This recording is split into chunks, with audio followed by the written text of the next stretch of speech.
सभी दोस्तों को मेरा राम राम। लाल किताब का ये मानना है कि बुध ग्रह सर्वशक्तिमान है। इसमें कोई दो राय नहीं कि बुध ग्रह सर्वशक्तिमान है, क्योंकि ये बिना पैदे का लोटा कहा गया है। ये चाहे उसको बना दे चाहे उसको बिगाड़ दे, ये इसका स्वभाव है। क्यों? क्योंकि यहाँ से वहाँ करना से बहुत सी जगह हम चुगलखोर लोगों को देखते हैं तो वो इतना शार्प तरीके से माइंड को मेकअप कर देते हैं, तैयार कर देते हैं कि वो चीज़ हमें हकीकत लगती है। झूठ इतना सफाई से बोल जाते हैं कि सामने वाला उसको पकड़ ही नहीं सकता। तो बुध का ये स्वभाव है, ये बिना पेंदे का लोटा कहा गया है इसको।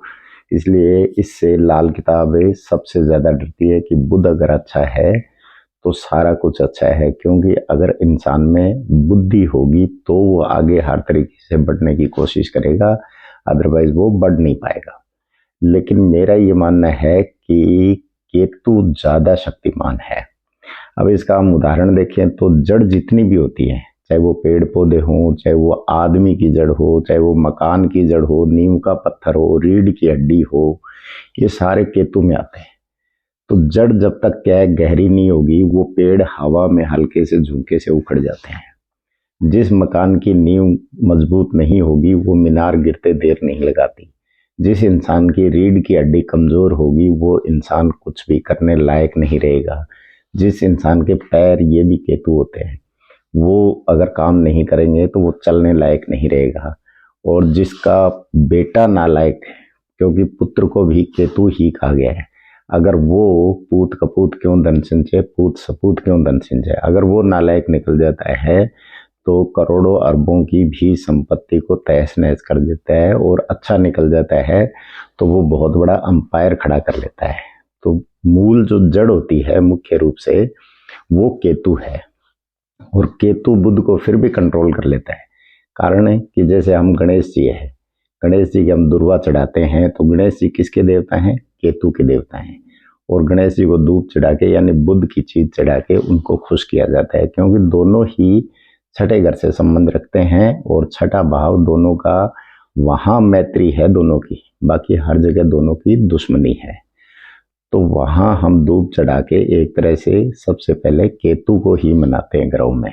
इसके बाद हम देखें कि गणेश जी केतु के देवता हैं तो सर्वप्रथम उनकी पूजा की जाती है।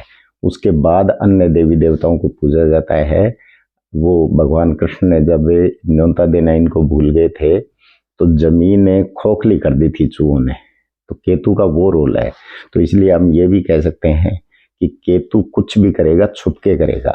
बड़ी से बड़ी इमारत खड़ी है और वहां हमें पता नहीं है, वो बिल्कुल सुंदर दिख रही है, लेकिन नीचे देखें तो चूहों ने उसको खोखला कर रखा है, तो वो केतु का ही काम होता है।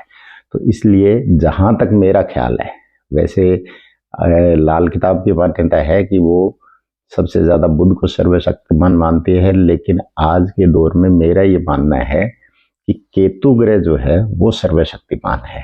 अगर आपने अपने नींव घर की मजबूत लगा ली तो आपका घर हमेशा सालों साल तक वो गिरने का नाम नहीं लेगा। अगर आपने पेड़ उसको अच्छे से गहरी जड़ों तक पहुंचा दिया खाद पानी देके, तो उसका तना भी मोटा होगा, उसके फल फूल पत्ते सारे अच्छे स्वस्थ होंगे। अगर आपने बेटे को कामयाब कर दिया तो आपका बुढ़ापा बहुत अच्छा हो जाएगा। अगर आपका स्पाइन सीधा है, रीढ़ की हड्डी सीधी है, तो आप कहीं भी जा सकते हैं, कुछ भी करने में सक्षम हैं। अगर आपके पैर चलते हैं तो आप अपना काम बड़ा सुचारू रूप से चला सकते हैं, किसी के अधीन होने की जरूरत नहीं है। इसलिए मैं कहता हूँ कि केतु को अच्छा कर लिया तो सारे ग्रह अच्छे हो जाते हैं। तो केतु का सबसे बेहतरीन उपाय बताया हुआ है कि 7 प्रकार का अनाज मिक्सी में पीस के उसका दलिया बनाएं, और वो दलिया रोज चींटियों को देना शुरू कर दें। उसमें शक्कर वगैरह कुछ नहीं डालनी है। 7 अनाज किसी भी तरह के आप ले सकते हैं।